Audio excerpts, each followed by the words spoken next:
김효심 성도입니다. 이사야 63장입니다. 에돔에서 오는 이 누구며 붉은 옷을 입고 보스라에서 오는 이 누구냐.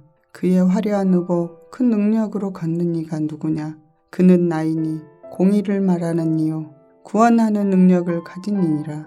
어찌하여 내 의복이 붉으며 내 옷이 포도즙들을 밟는 자 같으냐.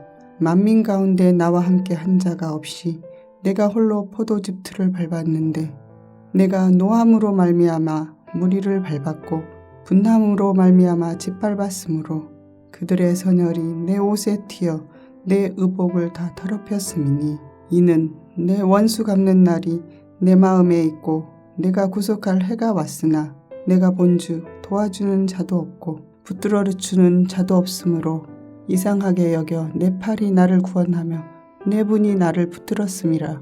내가 노함으로 말미암아 만민을 밟았으며 내가 분함으로 말미암아 그들을 취하게 하고 그들의 선혈이 이 땅에 쏟아지게 하였느니라. 내가 여호와께서 우리에게 베푸신 모든 자비와 그의 찬송을 말하며 그의 사랑을 따라 그의 많은 자비를 따라 이스라엘 집에 베푸신 큰 은총을 말하리라. 그가 말씀하시되 그들은 실로 나의 백성이요 거짓을 행하지 아니하는 자녀라 하시고 그들의 구원자가 되사 그들의 모든 환난에 동참하사 자기 앞에 사자로 하여금 그들을 구원하시며 그의 사랑과 그의 자비로 그들을 구원하시고 옛적 모든 날에 그들을 드시며 안으셨으나 그들이 반역하여 주의 성령을 근심하게 하였으므로 그가 돌이켜 그들의 대적이 되사 친히 그들을 치셨더니 백성이 옛적 모세의 때를 기억하여 이르되 백성과 양떼의 목자를 바다에서 올라오게 하신 이가 이제 어디 계시냐. 그들 가운데에 성령을 두신 이가 이제 어디 계시냐. 그의 영광의 팔이 모세의 오른손을 이끄시며 그의 이름을 영원하게 하라 하사 그들 앞에서 물을 갈라지게 하시고 그들을 깊음으로 인도하시되 광야에 있는 말같이 넘어지지 않게 하신 이가 이제 어디 계시냐. 여호와의 영이 그들을 골짜기로 내려가는 가축같이 편히 쉬게 하셨도다. 주께서 이와 같이 주의 백성을 인도하사 이름을 영화롭게 하셨나이다 하였느니라. 주여 하늘에서 굽어 살피시며 주의 거룩하고 영화로운 처소에서 보옵소서. 주의 열성과 주의 능하신 행동이 이제 어디 있나이까. 주께서 베푸시던 간곡한 자비와 사랑이 내게 그쳤나이다. 주는 우리 아버지시라. 아브라함은 우리를 모르고 이스라엘은 우리를 인정하지 아니할지라도 여호와여 주는 우리의 아버지시라. 옛날부터 주의 이름을 우리의 구속자라 하셨거늘 여호와여 어찌하여 우리로 주의 길에서 떠나게 하시며 우리의 마음을 완고하게 하사 주를 경외하지 않게 하시나이까.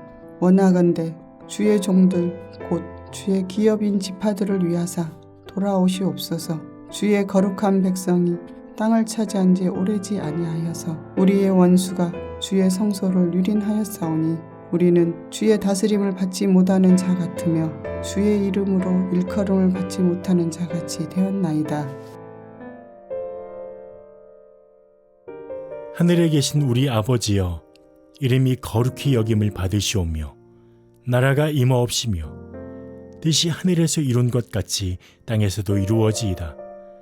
오늘날 우리에게 일용할 양식을 주옵시고 우리가 우리에게 죄 지은 자를 사하여 준 것 같이 우리 죄를 사하여 주옵시고 우리를 시험에 들게 하지 마옵시고 다만 악에서 구하옵소서.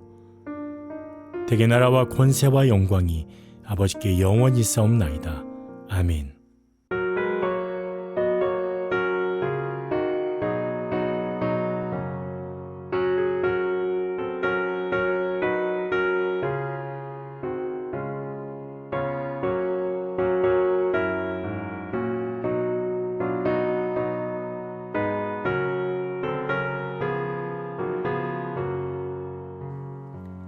크고 놀라운 평화가 내게 있네.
함께 나눌 하나님의 말씀은 열왕기상 4장 20절에서 34절 말씀 가운데 25절에서 30절 말씀을 함께 보겠습니다. 솔로몬이 사는 동안에 유다와 이스라엘이 단에서부터 브엘세바에 이르기까지 각기 포도나무 아래와 무화과나무 아래에서 평안히 살았더라. 솔로몬의 병거의 말 외양간이 4만이요 마병이 12,000명이며 그 지방 관장들은 각각 자기가 맡은 달에 솔로몬 왕과 왕의 상에 참여하는 모든 자를 위하여 먹을 것을 공급하여 부족함이 없게 하였으며 또 그들이 각기 직무를 따라 말과 준마에게 먹일 보리와 꼴을 그 말들이 있는 곳으로 가져왔더라. 하나님이 솔로몬에게 지혜와 총명을 심히 많이 주시고 또 넓은 마음을 주시되 바닷가의 모래같이 하시니 솔로몬의 지혜가 동쪽 모든 사람의 지혜와 애굽의 모든 지혜보다 뛰어난지라. 아멘. 오늘도 하나님의 풍성한 복과 은혜가 넘치는 하루가 되기를 축복합니다. 어떤 기관이나 부서의 전체를 맡아야 하는 자리에 있는 사람이라면 또 더 나아가서 한 기업이나 나라 전체를 다스리는 위치에 있는 사람이라면 누구나 예외 없이 이런 생각을 할 것입니다. 나에게 주어진 기간에 좋은 평가가 따르기를 또 그리고 특별한 사고나 이슈 없이 이 기간을 잘 보내고 마무리할 수 있기를 바라겠죠. 오늘 성경은 이스라엘의 3대 왕, 지혜의 왕이라는 별명이 붙은 솔로몬의 치세에 대한 전체적인 내용을 다루고 있는 성경 말씀입니다. 어제까지 살펴본 1절에서 19절까지의 말씀은 이 솔로몬의 내각 구성과 지방 치리에 대한 내용을 다루었죠. 이제 오늘 함께 나눌 20절 이하의 말씀을 보면 솔로몬의 통치로 인해서 어떤 평화와 또 풍요가 넘쳐났는지를 우리에게 말씀하고 계십니다. 20절부터 28절 말씀까지는 이 솔로몬의 통치의 영역이 어디까지인지를 말씀하고 계시고 또 이후로 29절에서 34절 말씀은 솔로몬의 지혜에 대한 언급이 이어집니다.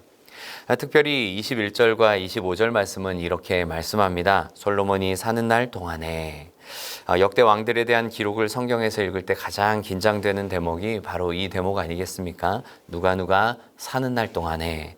그 뒤에 이어지는 단 몇 줄의 내용이 그 사람의 인생 전부를 요약해서 보여주기 때문이죠. 또한 심지어는 신앙의 모습까지도 그 안에서 발견될 수 있습니다. 여러분, 오늘 성경은 솔로몬이 사는 동안에 이스라엘 백성들이 평안히 살았다라고 말씀합니다. 물론 우리가 아는 것처럼 솔로몬의 말년은 이방 나라와의 정략 결혼, 또 그에 따른 우상 숭배 등으로 하나님의 뜻을 떠나고 또 나라가 분열되는 안타까운 결과도 맞이하게 됩니다. 그러나 오늘 본문 말씀을 보면 이 메시아의 예표로서 보여주는 이런 솔로몬의 모습을 우리에게 소개합니다. 평화의 왕, 또 지혜로운 통치자의 모습으로서의 솔로몬을 우리에게 보여주고 있죠. 먼저는 우리에게 하나님께서 이 솔로몬의 시대에 얼마나 큰 번영을 허락해 주셨는가를 보여주십니다. 오늘 성경은 이 솔로몬이 다스리는 이스라엘의 통치 영역을 다양하게 표현하고 있는데요. 솔로몬의 이 영향력이 주변 여러 지역까지 미치면서 주변 나라 사이에 평화가 있었다는 사실을 언급합니다. 우리가 함께 읽은 이 25절 말씀을 보면 이렇게 말씀합니다. 솔로몬이 사는 동안에 유다와 이스라엘이 단에서부터 브엘세바에 이르기까지 각기 포도나무 아래와 무화과나무 아래에서 평안히 살았더라. 이 단에서부터 브엘세바까지라는 이 표현은 이스라엘의 북쪽과 또 남쪽 경계를 가리킵니다. 또한 포도나무와 무화과나무는 이스라엘의 번영을 상징하는 중요한 표현들이죠. 하나님께서 허락하신 번영 속에 또 평화를 누리고 있는 이러한 모습은 앞으로 펼쳐질 메시아를 통해 이루시는 하나님의 나라와 통치를 보여주고 있습니다. 특별히 오늘 열왕기상 4장의 후반부를 살펴보면 이런 이스라엘의 경계에 대한 다양한 표현의 모습을 우리에게 소개합니다. 21절 말씀에 그 강에서부터 블레셋 사람의 땅에 이르기까지, 여기서 말하는 이 그 강은 유브라데 강을 의미합니다. 또 이것뿐 아니라 24절 말씀은 답사에서부터 가사에까지, 답사는 유브라데 강의 한 성읍이고 또 가사는 블레셋의 성읍 이름이죠. 그리고 아까 함께 봤던 25절 말씀을 보면 단에서부터 브엘세바에 이르기까지, 이렇게 솔로몬의 통치의 영역을 나타내는 표현이 다양하게 자주 등장합니다. 유브라데 강은 이스라엘의 북동쪽의 경계입니다. 또 블레셋은 서쪽 경계이고 또 이집트는 남쪽 경계를 가리키죠. 열왕기상 8장 65절 말씀을 보면 이 하맛 어귀에서부터 애굽 강까지라는 표현도 사용하고 있는데 이것은 모두 동일하게 이스라엘의 사방 경계를 표현하는 동일한 표현입니다. 주목할 만한 것은 이러한 경계는 바로 하나님께서 아브라함에게 약속하셨던 그 가나안 땅의 경계와 일치한다는 사실입니다. 창세기 15장 18절 말씀을 보면 이렇게 말씀합니다. 그날에 여호와께서 아브라함과 더불어 언약을 세워 이르시되 내가 이 땅을 애굽 강에서부터 그 큰 강 유브라데까지 내 자손에게 주노니 라고 말씀합니다. 이처럼 본문이 이스라엘 땅의 경계를 다양하게 표현하고 있는 이유는 바로 하나님께서 이스라엘의 조상이 되는 아브라함에게 하셨던 것처럼 이 하나님의 약속, 언약이 이루어진 일이라는 사실을 보여주는 것입니다. 이것이 언약의 성취라는 사실을 깨닫게 하는 부분이 또 있죠. 20절 말씀을 보면 뭐라고 말씀합니까? 유다와 이스라엘의 인구가 바닷가의 모래같이 많게 되매 라고 말씀합니다. 이 바다의 모래와 같다라는 표현은 하나님께서 아브라함에게 하셨던 약속입니다. 창세기 22장 17절 말씀에 아브라함이 아들 이삭을 번제로 드린 후에 하나님께서 이렇게 아들 이삭을 살리시고 하나님과 아브라함과의 또 약속을 맺습니다. 이 바닷가의 모래와 같이 내 자손이 많아질 것이다. 그리고 그들이 복을 받게 될 것이다. 하나님은 약속하시죠. 이런 하나님의 신실한 약속이 이루어져서 결국 이렇게 솔로몬의 때에 펼쳐지는 모습을 봅니다. 사랑하는 성도 여러분, 성경이 말씀하고 있는 중요한 흐름이 무엇입니까? 하나님의 약속 그리고 성취입니다. 구약과 신약, 예수 그리스도를 통한 구원의 약속이 성경 메시지의 핵심이죠. 이 약속을 이루시는 하나님의 일하심이 성경에 아주 잘 나타나 있습니다. 오늘도 우리에게 이 약속의 신실한 하나님께서 우리와 함께 하신다고 말씀하십니다. 또 우리 가운데서 일하고 계십니다. 이 신실한 하나님의 약속을 믿고 그 하나님을 바라보는 모든 사람에게 하나님께서는 예수 그리스도를 통한 구원의 약속을 이루어 가시고 또 허락해 주십니다. 복된 하나님의 나라로 인도해 주십니다. 오늘도 우리 모두 믿음의 눈으로 그 나라를 바라보면서 그 나라를 경험하며 살아가는 우리 모두 될 수 있기를 주님의 이름으로 간절히 바랍니다. 둘째로 우리는 솔로몬에게 주신 지혜의 모습을 봅니다. 29절 이하의 말씀은 솔로몬의 지혜가 또 얼마나 큰 영향력을 미쳤는지를 말씀합니다. 29절에서 30절 말씀입니다.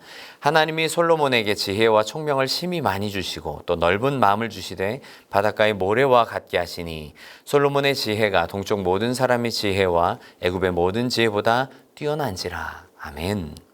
솔로몬은 잠언 3000가지 또 노래 1005편을 썼습니다. 여러 피조물들의 신비와 지혜를 전합니다. 주변 여러 나라 왕들이 그 솔로몬의 지혜를 듣기 위하여서 모여듭니다. 우리가 잘 아는 스바의 여왕도 이처럼 솔로몬의 지혜를 듣기 위하여서 이 솔로몬에게 찾아오지 않습니까? 역사가 요세푸스에 의하면 지금의 에디오피아가 과거 스바라는 지역이었던 것이죠. 탈무드를 보면 솔로몬과 스바 여왕이 나눈 질문과 대답에 대한 이야기가 전해집니다. 스바 여왕이 솔로몬에게 이런 수수께끼를 냅니다. 하늘에서 쏟아진 것도 아니고 산에서 내려온 것도 아닌 물이 있습니다. 어떤 경우에는 달콤하기도 하고 또 어떤 때는 쓰기도 합니다. 이 물은 무엇입니까? 그때 솔로몬이 이렇게 대답합니다. 그것은 바로 눈물입니다. 행복할 때는 눈물도 달콤하지만 고통스러울 때는 쓴 법이니까요. 성경을 보면 이 솔로몬의 지혜에 대한 소문을 듣고 찾아온 이 스바 여왕이 이렇게 이야기하죠. 무슨 내용을 주고받았는지는 성경이 소개하고 있지는 않지만 스바 여왕이 이렇게 말합니다. 내가 내 나라에서 당신의 행위와 지혜에 대해서 들은 소문이 진실입니다. 내가 그 말을 처음에는 믿지 않았지만 이제 와서 보니까 당신이 가진 그 지혜가 크다는 말이 내가 들은 말의 절반도 못 미칩니다. 당신은 내가 들은 소문보다 더합니다 라고 이야기하죠. 솔로몬이 아버지 다윗의 뒤를 이어 왕이 되고 난 뒤에 하나님께 겸손히 지혜를 구하였고 또 하나님께서 응답해 주셨습니다. 기도 응답의 결과로 놀라운 지혜를 하나님께서 허락해 주셨습니다. 부귀와 또 영화까지도 더하여 주신다고 말씀하셨죠. 여러분, 세상을 살다 보면 참 이렇게 지혜가 필요할 때가 참 많습니다.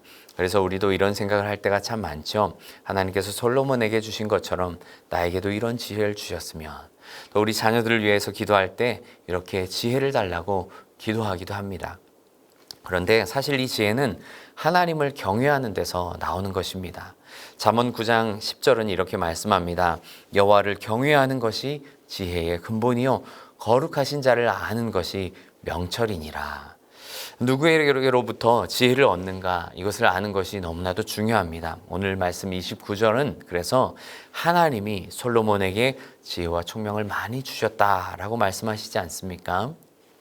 하나님을 경외하는 것이 지혜입니다. 하나님의 질서를 아는 것이 지혜입니다. 하나님의 뜻을 따라서 살아가는 것이 바로 지혜입니다.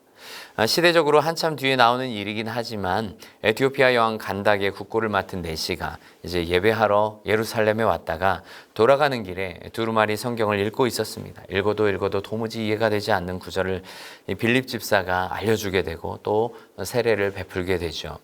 성경학자들은 이 사건이 이 스바 여왕의 일과 깊은 관련이 있다고 봅니다. 하나님의 큰 구원의 계획 속에 이미 이 솔로몬을 통해서 듣게 된 지혜를 통하여서 이 예수 그리스도에 대한 복음이 이 땅에도 이렇게 전파가 된 것이죠. 예수님은 마태복음 12장 42절에 이렇게 말씀합니다. 심판 때에 남방 여왕이 일어나 이 세대 사람을 정죄하리니 이는 그가 솔로몬의 지혜로운 말을 들으려고 땅끝에서 왔음이거니와 솔로몬보다 더 큰 이가 여기 있느니라. 이처럼 솔로몬의 지혜는 우리에게 참된 지혜의 왕으로 오신 예수 그리스도를 바라보게 합니다. 예수 그리스도께서 하나님의 뜻을 행하기 위하여서 오셨습니다. 참된 진리 그 자체이십니다. 지혜의 근본이십니다. 많은 나라 백성과 또 그 사람들이 지혜를 들으러 나올 것입니다. 사랑하는 성도 여러분, 우리에게 진정한 지혜와 또 평화를 공급해 주시는 분이 누구이십니까? 바로 우리 하나님이십니다. 우리를 향한 하나님의 이 구원의 약속을 신실하게 이루시고 또 참된 지혜의 왕으로 오신 예수 그리스도를 우리가 함께 바라보면서 오늘도 하나님 경외하는 가운데 하나님 주시는 평강과 번영과 지혜가 충만한 하루 될 수 있기를 주님의 이름으로 간절히 바랍니다. 함께 기도하겠습니다. 하나님 아버지, 우리의 인생을 책임지시고 붙드시고 인도하심을 감사합니다. 오늘 하루도 그 하나님께 우리의 인생을 내어 맡기는 삶을 살기 원합니다. 하나님의 약속 안에서 우리의 삶이 복되고 형통하기를 원합니다. 참된 복과 평안과 지혜가 우리 하나님께만 있음을 고백합니다. 내 힘과 능력 또 사람 지혜 붙들고 살아갈 때가 많은 우리에게 하나님 경외함, 이 지혜의 근본을 붙들게 하여 주시고 예수 그리스도 안에서 그 지혜의 풍요를 경험하며 누리며 살아가는 은혜 가득한 하루로 채워 주시옵소서. 오늘도 성령께서 늘 동행하여 주시고 우리에게 그 하나님의 지혜를 가르치시며 하나님의 뜻을 따라 살 수 있도록 도우시고 인도하여 주시옵소서. 감사드리며 예수님 이름으로 기도드립니다. 아멘.